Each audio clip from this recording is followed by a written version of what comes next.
Now, the body cam will let you know I left at 2 p.m., but they don't medicate me forcibly until 10:30 or 2:30 a.m. Who knows? The medical records say both, but it also said they had me signing in Ascension St. Agnes at 12 a.m. I left my house going to Ascension at 2 p.m. on March the 22nd of 2022 with Eric Inkwright, the volunteer EMS, but also an alternate on that jury. Almost everybody included in that fiasco on March the 22nd of 2022 is a part of that jury, that witness protection, that witness list of the trial, the state of Maryland versus Montana Baronette. The weird thing about it is it's a Maryville high school connection. There were several jurors, alternate, as well as jurors that were Maryville grads. And I didn't have to know that, but they discussed it. The mayor is. And the reason I say the mayor is involved. When this first happened, I called Gregory Jones Esquire. He was a schoolmate. Dumb as a doorknob, but yeah. And he told me there's no fingerprinting. I'm like, no fingerprinting? Well, my door was busted in. If there's no fingerprinting, who the hell gonna investigate the issue? Didn't realize the involvement of Baltimore County Police with Murray and Boyer. Not yet. So I talked to Gregory, and after I talked to Gregory, they send me a pornographic magazine, The Mail. And that's when I realized they controlled not the mail, but the male person. I realized then that if Mary Ann had one person, the way it is, color, in any facility, any employment, she will have your business. Anybody who hides an email, anybody who throw away a postage mail, anything to stop the flow of traffic and business. And Marianne Boyer's gang has control of that business. Now, I didn't realize that the drugs in that neighborhood was being transported through Waste Management, a Baltimore City trash truck affiliate, not state. Didn't realize at the time that city workers were involved. Antoine Centel Mason Sr. was a city worker at 16. His roommate, Ryan Briers, that grape is as well, is also a city worker, electrician. Didn't realize they were stealing tools and selling them out our house at Whispering Woods. The whole living room was full of tools. Didn't realize a lot of things because I've been sick for the last 12, 15, my whole life. Hypothyroidism, thyroid disease, hypotension, diabetes, GERD, sleep apnea, and other sleep disorders. All these things I had, as well as schizoaffectiveness. I was born with thyroid disease. And they're saying that I was agitated, confused, and angry. That is a side effect of schizoaffectiveness, but is also a side effect of thyroid disease. If your TSH levels are high or low, or you're diabetic like I am and I was, and your sugar is high or low.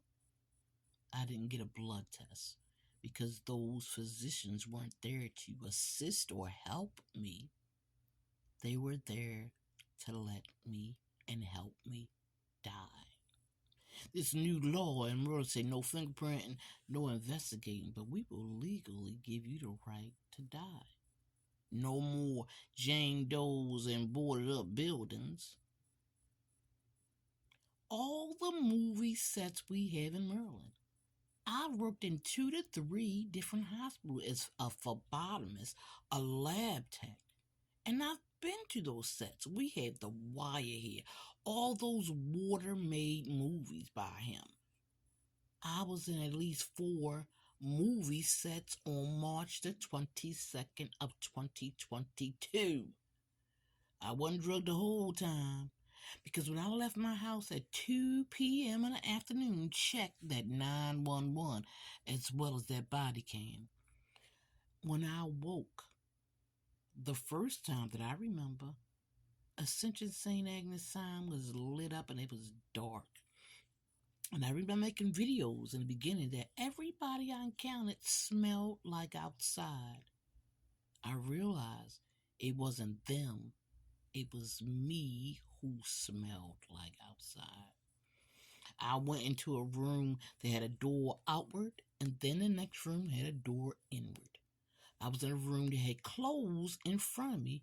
The next room had a TV in front of me. I was in a room that had a camera behind me, a camera above me. Then I was in a room that the bed didn't move. I was in several movie sets, and it made me think about America's Sleep Study. They had rooms like a hotel in that building. And I had an Asian administrator. Where is Joseph Tuomo?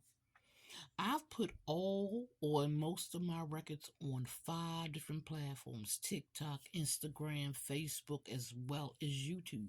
Utilize and read them because they're important to women who live alone, who are vulnerable, who don't have family support, who are introverts, and maybe some who are actually mentally ill, because the word crazy could mean everything. Now, I'm going to say it again. They said on that paper, one of them, that I tried to commit suicide. Who saw me? Who called and saw me when I was in my house alone being drugged by both my neighbors? That's why I show you the air purifier. It shows my air quality as hazardous. I called 911 a couple times for a hazmat. Never got it. Why? Because all the times I called 911, my phone was hacked and they sent volunteer services, and I still got no help and no hazmat. And then one day I was in my window when I called the fire department, and they went to Murray House first. And I said, why? I said, why are they going over there? It's not going over there. Then they come into my house and ask me a bunch of questions. Why is this? I said, well, somebody tried to break into my house because I had like boards up against the door. The lock was busted. I was waiting for the landlord to come fix it. It was just a mess of things. But the combination is going to be a third when Edward Swan, MD, told me to lay down and die. He's a physician who's in a position, and that's a position he took. He fraudulently billed my Medicare and put 3 businesses on, even though it was at the deposition we had in May. He said it was a mistake, but he took the time to put 3-4 businesses on there and told on those medical records that we were, since 2020, he's my doctor, and it was a lie. So it's going to be a part 3.